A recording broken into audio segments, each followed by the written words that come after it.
Вие сте еден пример на човек кој што од град решил да живее на село. Што ве натера да дојдете и да живеете во Побожје? Па ме натера заморот од градскиот живот, ме натера мојата заљубеност во природата, мојот интерес да научам нови работи. Се одлучив да го напуштам градот и да почнем живот многу помирен, поспокоен и во секој случај поздрав живот овде на село. Овде сме на високо место, 650 метри надморска височина. Моментално сте со вашите кози. Со што друго освен се занимавате и колку кози имате? Имам 60 кози, имам 26-7 јариња, имам 100 кокошки, 10 кучиња, 5-6 мачки, едно големо семејство, радосно семејство, среќно. Дали сте задоволни среќни од животот на село? Јас сум презадоволен. Навистина сум радосен што можам да ја имам таа привилегија да живеам без да имам потреба да одам на работа секој ден во град, да видам во тие градски гужви, во метежот, да чекам во редици, да се отвори семафор, огромна промена за мене, позитивна промена.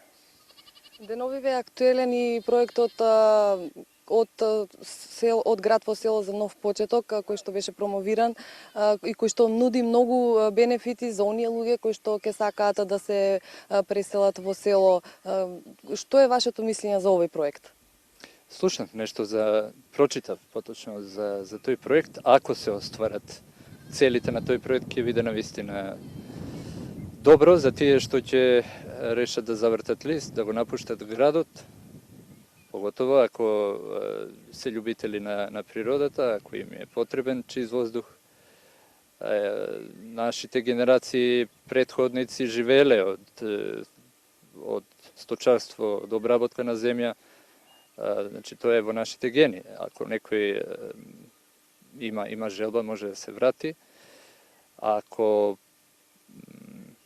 Дури ако нема средства, треба да се обиде, да се информира, да аплицира за средства за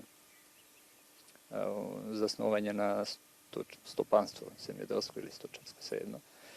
И барем да проба одреден број години да живее чисто, да види дали му одговара или не. Дали може било кое семејство да се навикне на овој живот? Ја верувам дека може, многу лесно.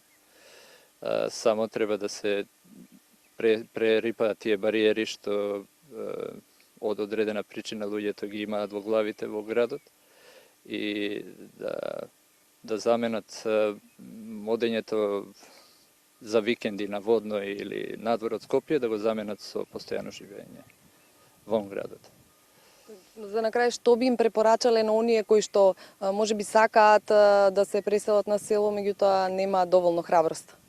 Веднаш да почнат да размислуваат, веднаш да почнат да се информираат во центрите каде што може да добијат информација, како да добијат поддршка и да се охрабрат, да дојдат, да пробаат да живеат надвор од градот.